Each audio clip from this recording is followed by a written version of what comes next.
Si vous souhaitez créer un calendrier à partir de votre logiciel Adobe Photoshop Element 11, il vous faut dans un premier temps sélectionner les différentes photos de votre choix lorsque vous vous trouvez dans le mode organiseur. Alors, comme vous pouvez le voir, je dispose ici de différentes photos. Si je souhaite réaliser un calendrier, il me faut au moins disposer de 12 photographies, c'est-à-dire une par mois. Je peux alors me déplacer parmi les différentes photographies dont je dispose afin d'en sélectionner un minimum de 12. Je vais alors sélectionner les 12 qui se trouvent ici. Pour cela, je clique sur la première photo que je souhaite sélectionner, j'appuie sur la touche Shift que je maintiens enfoncée et je sélectionne maintenant la dernière de mes photographies, c'est-à-dire la 12e, en cliquant sur celle-ci. Automatiquement, comme j'ai maintenu la touche Shift enfoncée, j'ai pu sélectionner les 12 photos d'un coup. Et il me suffit maintenant de me rendre dans le menu Créer qui se trouve ici en haut à droite de mon logiciel afin d'accéder à la création d'un calendrier avec photo. Automatiquement, les diverses photographies sont en train d'être générées afin que je puisse réaliser mon calendrier. Alors comme vous pouvez le voir ici, je dispose justement dans un premier temps des différents formats de calendrier qui me sont proposés. Je retrouve alors par exemple ici un format de 21 x 29,7. Alors celui-ci est exprimé actuellement en millimètres, mais il s'agit en fait d'un format A4. C'est celui que je vais choisir en le sélectionnant. Je clique alors dessus. Alors je peux aussi sélectionner par exemple le mois du début de mon calendrier. Actuellement, celui-ci va commencer au mois de février, mais si je souhaite que mon calendrier commence au mois de janvier, je clique sur le petit menu déroulant afin de sélectionner janvier. De la même façon, je peux aussi choisir l'année de mon calendrier parmi les différentes années qui me sont proposées ici, puisqu'en effet, le jour ne sera pas le même selon l'année que vous allez choisir. Je conserve alors 2013. Je peux ici, dans le volet de droite, choisir un thème parmi les différents qui me sont proposés dans cette petite liste et qui vont être aussi proposés en fonction, par exemple, de l'occasion. Je retrouve ici des félicitations, des fêtes, fêtes des mères, fêtes des pères, etc.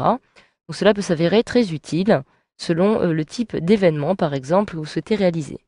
Une fois que vous avez sélectionné le calendrier qui vous plaît, alors par exemple celui-ci, je sélectionne celui-ci en cliquant dessus, je dispose ici d'un petit aperçu à droite qui va justement me permettre de me faire une idée de ce que pourrait donner ce calendrier. Alors je peux facilement me déplacer comme ceci parmi différentes vignettes qui me sont proposées afin d'avoir un petit aperçu. Et attention, il y a ici une petite case que vous pouvez ou non cocher qui va vous permettre de remplir automatiquement votre calendrier avec les images que vous avez sélectionnées auparavant. Alors comme je souhaite moi-même attribuer les photographies selon le mois en question, je vais alors décocher cette petite case afin que je puisse les remplir à ma façon. Je clique maintenant sur OK afin de générer la création de mon calendrier à partir de mes photos. Une fois que mon calendrier a été généré, je retrouve ici par exemple justement ma page de titre et les différents mois. Je retrouve ici le mois de janvier, le mois de février, etc., etc. Alors maintenant, j'ai la possibilité justement de faire apparaître ma corbeille de photos qui contient justement les diverses photographies dont je dispose. Je clique alors sur corbeille de photos, je retrouve ici les 12 photographies que j'avais sélectionnées. Alors comme vous pouvez le voir, je dispose ici, sur mon calendrier, par exemple ici sur le mois de janvier, de 3 espaces qui vont contenir 3 photographies différentes par exemple. Mais moi je ne souhaite faire apparaître qu'une seule photographie par mois, alors pour cela je vais dans un premier temps modifier la disposition. Je clique alors sur la petite icône disposition qui se trouve en bas à droite de mon logiciel et je peux ainsi choisir parmi les différentes dispositions qui me sont proposées celle qu'il me plaît. Je retrouve ici disposition à 2 photos, des dispositions différentes, 3 photos, une photo. C'est donc ce qui m'intéresse. En ce qui concerne une seule photo, je peux justement choisir celle-ci par exemple, sous forme de calendrier paysage. Je réalise un double clic dessus et automatiquement, comme vous pouvez le voir, eh bien, je retrouve une disposition d'une seule photo. J'ouvre à nouveau ma corbeille de photos en cliquant dessus et je peux ainsi faire glisser la première photographie à l'intérieur. Je clique, je maintiens mon clic enfoncé et je peux la faire glisser justement vers mon mois de janvier. Je retrouve alors bel et bien ma photo à l'intérieur. Si je clique à nouveau sur page, comme ceci, je peux maintenant passer au mois de février en un clic et modifier de la même façon la disposition.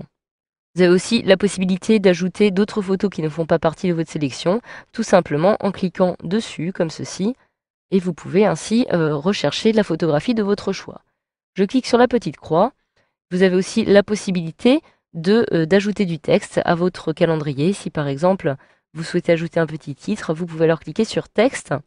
Vous pouvez ici choisir la police de votre texte, sa taille, sa couleur parmi les différentes couleurs qui vous sont proposées ici, ou alors en la choisissant directement dans cette petite palette de couleurs. Je clique sur annuler pour y retourner.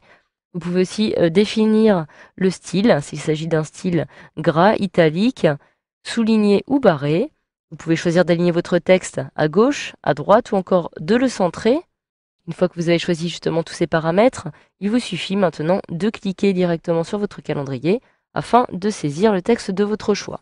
Je clique sur annuler puisque je ne souhaite pas insérer de texte.